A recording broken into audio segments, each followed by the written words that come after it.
Fenêtre sur l'Afrique.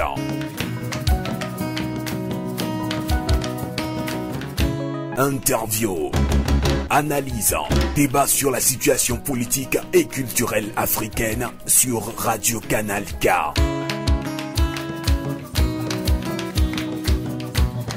Fenêtre sur l'Afrique, la voix des sans-voix, la voix des opprimés.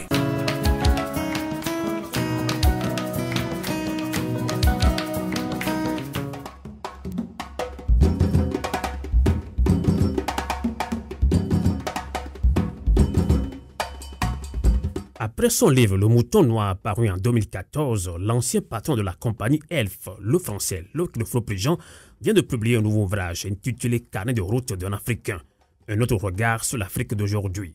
En résumé à mes auditeurs, il parle de la corruption au sein de la gestion du pouvoir de plusieurs chefs d'État africains. Mais y a-t-il corruption sans corrupteur, qui est en réalité le voleur en chef? Quel regard porte Luc Leflot-Prigent sur l'Afrique et sur le Togo, où il a été incarcéré pendant 40 jours à la gendarmerie de Lomé suite à une affaire d'escroquerie internationale? À mes auditeurs panafricains, il tentera de répondre dans un instant en ligne, en direct depuis la France.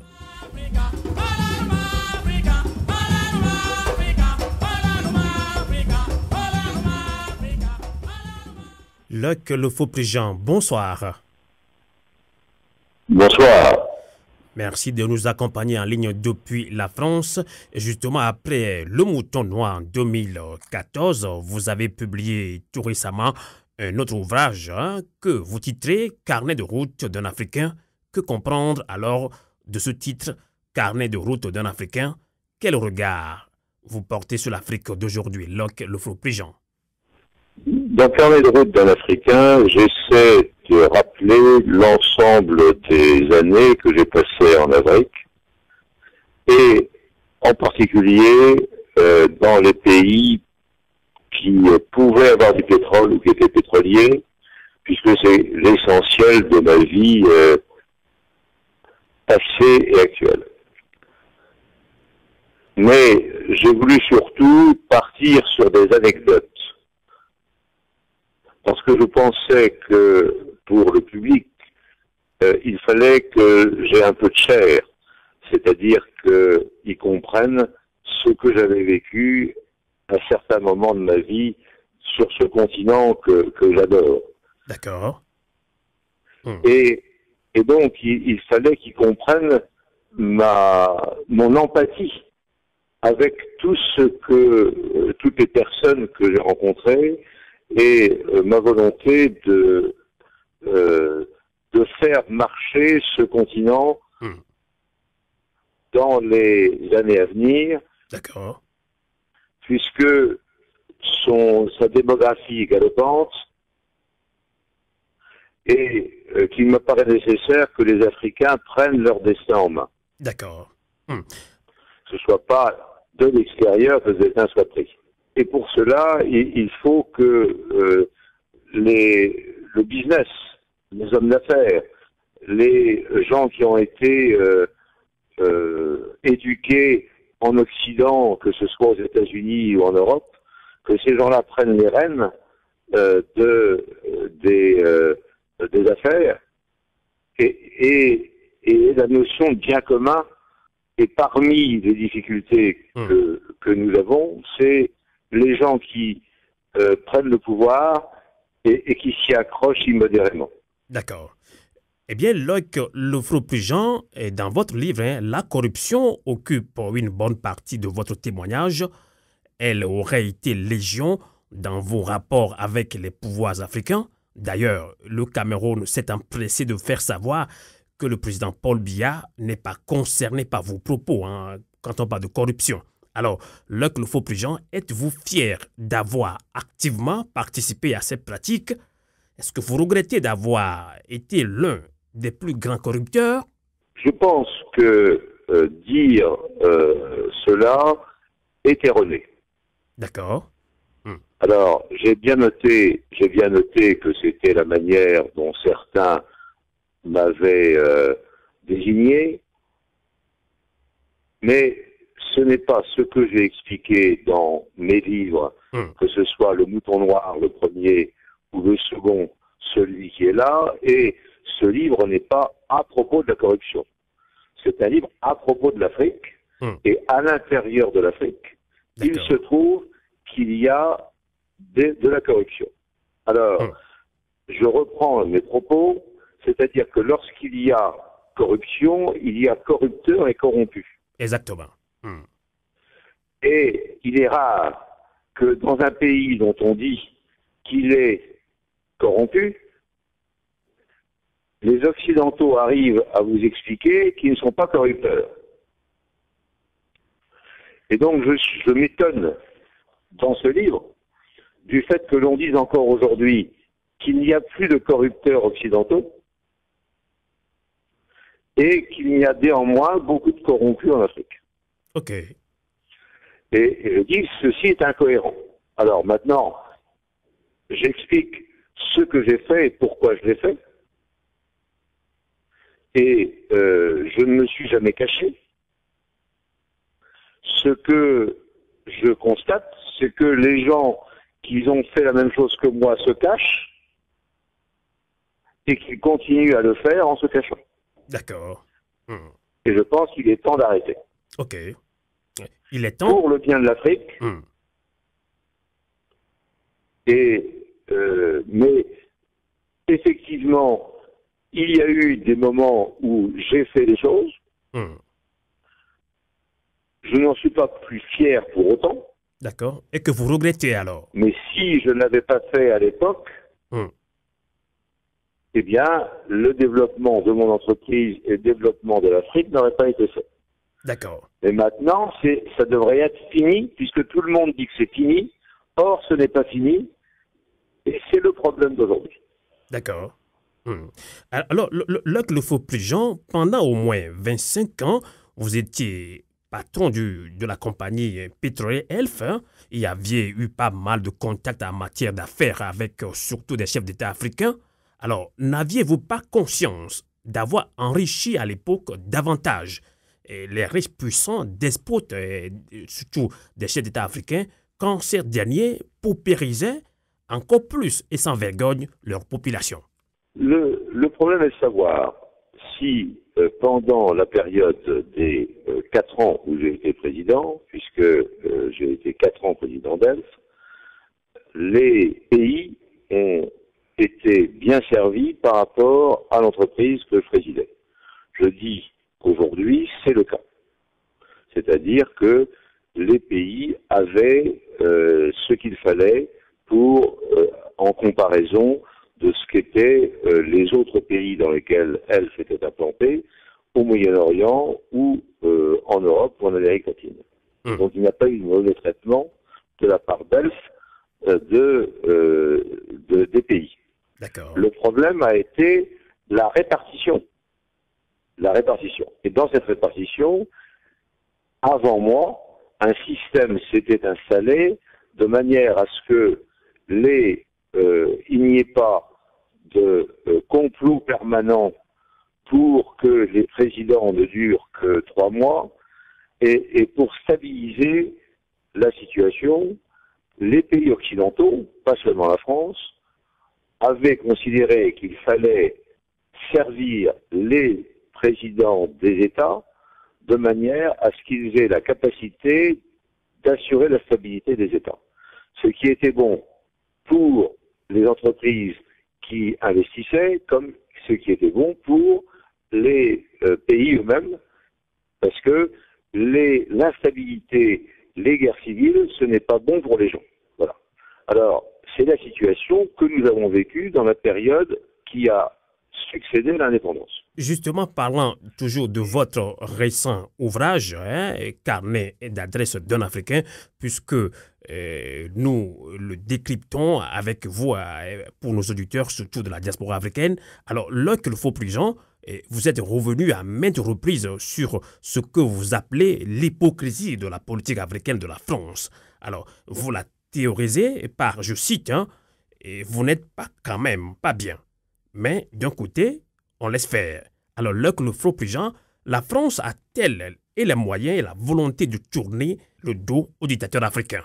Alors, moi, ce que je préconise depuis un certain nombre d'années, et je pense que ça conduit un certain nombre de directions de pays africains à ne pas beaucoup m'apprécier, c'est dire que cette période de stabilité ayant eu lieu, il convient maintenant d'arriver à une situation d'alternance, comme ça a été le cas au Ghana de façon régulière, comme ça a été le cas en Tanzanie de façon régulière, comme c'est le cas au Bénin aujourd'hui dans ce que j'appelle l'Afrique francophone, et que cette période où on avait besoin d'un dirigeant long terme qui permettait la stabilité, cette période est révolue. Et les peuples africains, le peuple africain, a besoin aujourd'hui de sentir la possibilité d'alternatives politiques. Et cette alternative politique conduit forcément à ce que nous revenions sur la politique actuelle de corruption qui est le cancer de l'Afrique. D'accord. Donc, vous pensez que l'Afrique et que la France a les moyens, la volonté de tourner le dos aux dictateurs africains? J'aimerais que la France ait l'ambition de voir les alternances se produire en Afrique. J'aimerais que ce soit le cas. D'accord. Et mon livre est un plaidoyer pour que ça se fasse. Exactement. Justement, Luc Lefrault-Prigent, dans votre nouvel ouvrage intitulé « Carnet de route d'un Africain », vous n'avez pas manqué de parler du Togo. Eh bien, rappelons-le, vous étiez incarcéré pendant 40 jours à la gendarmerie de Lomé en 2013, si je me trompe. Et alors, pour une affaire d'escroquerie internationale. D'ailleurs, le récit complet était mentionné dans votre livre « Le Mouton Noir ».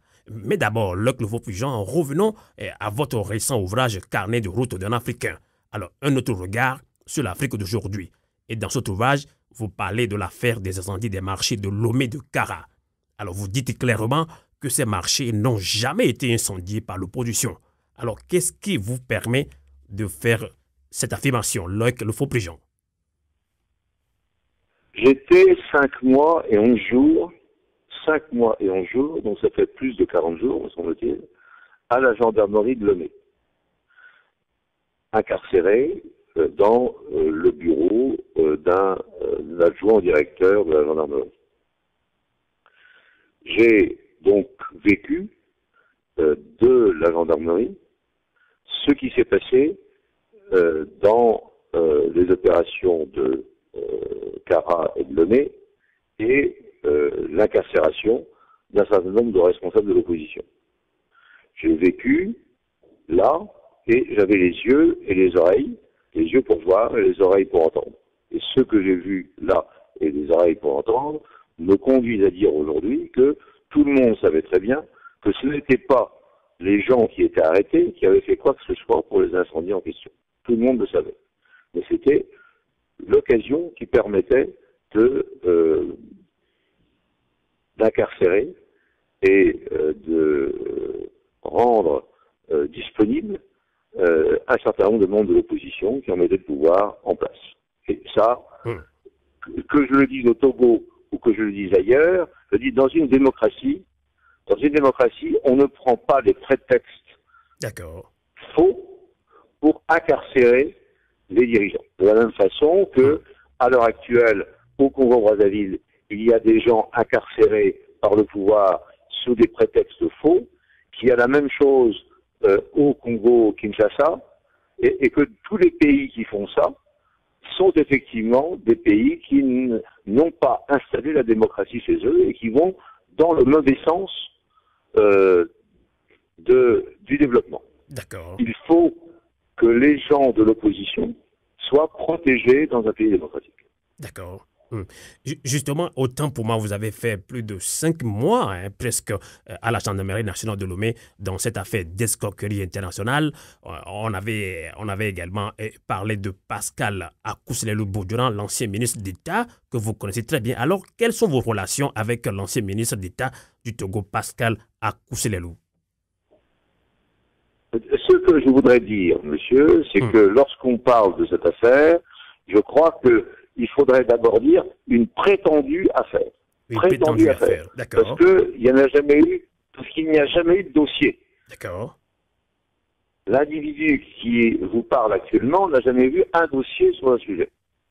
C'est une prétendue affaire qui avait pour but, simplement, une fois de plus, de mettre en difficulté quelqu'un susceptible ou des gens susceptibles de contester le pouvoir en place. Ceci est détestable. Ceci n'est pas démocratique. D'accord. Quelqu'un comme qui, par exemple, le Clofo-Prigent?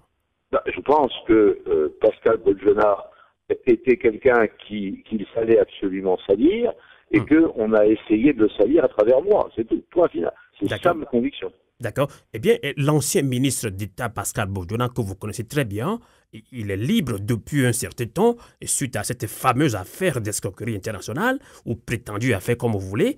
Alors, l'homme avait présenté des excuses publiques à la population togolaise, mais hésite de se lancer en politique. Alors, pensez-vous là que le faux Prigent et que le pouvoir voulait l'anéantir par cette affaire d'escroquerie et du coup, Pascal Bolgenat est éligible pour de probables élections au Togo? Je crois qu'il faut faire attention à ce qu'on dit. C'est-à-dire que moi, vous ne pouvez pas dire je connais bien Pascal Bolgenat. C'est comme si j'avais fait quelque chose avec lui. Non, je ne connais pas bien Pascal Bolgenat. À l'époque où je suis incarcéré, je l'ai vu 2 fois. Ok. Et ceci dans 2 fois. Donc quand on voit quelqu'un 2 fois, on ne peut pas dire je le connais bien. D'accord. Donc de la même façon que vous ne pouvez plus continuer à dire escroquerie internationale, vous voulez dire prétendu affaire d'escroquerie internationale, de la même façon, vous ne pouvez pas dire dans votre question que je connais bien Pascal Bolgenat. Vous n'avez pas le droit de dire ça, ce n'est pas vrai. Tout à fait. D'accord. Alors une fois que vous avez dit ça, moi, c'est les Togolais qui savent si Pascal Bolgenat a envie, n'a pas envie, d'être président, et c'est votre problème. Je ne vais pas écrire un livre en disant c'est aux Africains de faire le travail, pour arriver aujourd'hui à vous dire à l'antenne que c'est moi qui vais déterminer qui peut être ou ne peut pas être président. C'est pas mon métier. C'est le métier du peuple togolais de savoir ce qu'il veut. D'accord. Et donc, dans cette affaire, vous l'avez plusieurs fois dit, c'est pour salir également Pascal Bolgenat et qu'on avait inventé cette affaire d'escroquerie internationale. Là que le faux Prigent, une dernière question pour vous libérer en direct depuis la France. Alors, vous venez de publier un ouvrage intitulé, je l'avais dit, Carnet de route d'un Africain, un autre regard sur l'Afrique d'aujourd'hui. Vous avez eu une aventure désastreuse avec le Togo, bien sûr. Les citoyens espèrent l'opération des réformes politiques dans ce pays afin de remettre le pays sur les rails et organiser les élections libres et transparentes, mais ces réformes sont toujours bloquées à l'Assemblée nationale. Alors, le statu quo autour des réformes n'avantage-t-il pas les entreprises françaises, notamment le groupe Bolloré, qui, selon les indiscrétions, soutient fortement le régime togolais? Est-ce toujours la France-Afrique qui continue, le faux Prigent? Je crois qu'il faut distinguer entre ce que fait la France et les Français et ce que fait tel ou tel groupe, qu'il soit français, américain, chinois ou russe. Il faut éviter de confondre les deux. Alors, moi, je conteste que la France ait quelque chose à voir avec le changement ou non du régime togolais.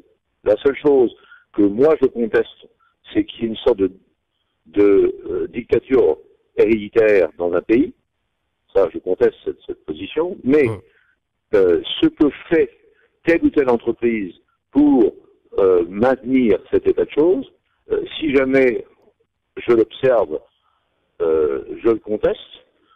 Pour l'instant, je n'ai pas les éléments me permettant de dire que telle entreprise est pire qu'une autre. C'est-à-dire que globalement, il y a beaucoup d'entreprises qui, à mon avis, jouent un jeu dangereux à l'égard des dictatures et que je conteste le fait qu'elles doivent continuer, et j'engage les hommes d'affaires comme les États et en particulier le gouvernement français à ne pas rentrer de nouveau dans le jeu qui m'apparaît tout à fait pernicieux. Le faux Prigent, vous qui souhaitez un autre regard sur l'Afrique d'aujourd'hui, Avez-vous un mot à l'endroit des peuples africains, notamment ceux du Togo? Écoutez, c'est un peuple absolument merveilleux. J'y ai des amis qui resteront mes amis toute la vie, parce que c'était une période difficile de la mienne. C'est-à-dire que j'ai cru y perdre la vie, et donc j'espère qu'un jour ils retrouveront la sérénité indispensable et le développement de leur pays avec leur plein épanouissement personnel, ce qui n'est pas le cas, puisque ils n'ont pas les éléments clés de la dictature, c'est d'être du Nord et d'être obéissant. Donc il faut éviter que la sélection des élites se fasse par le fait qu'ils soient du Nord, de Kara et obéissants, ce qui est le cas aujourd'hui. En tout cas, merci beaucoup, Luc Lofo-Prigent. Vous venez de publier un livre, Carnet de route d'un Africain, et un autre regard sur l'Afrique d'aujourd'hui. Merci et bonsoir. Chez Amazon. Chez Amazon. Et chez Attac. Voilà, merci beaucoup. Merci à vous et voilà. Bonsoir. Au revoir. Au revoir.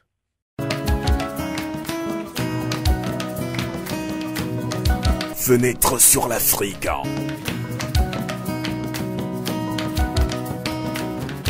Interview, analyse, débat sur la situation politique et culturelle africaine sur Radio Canal K.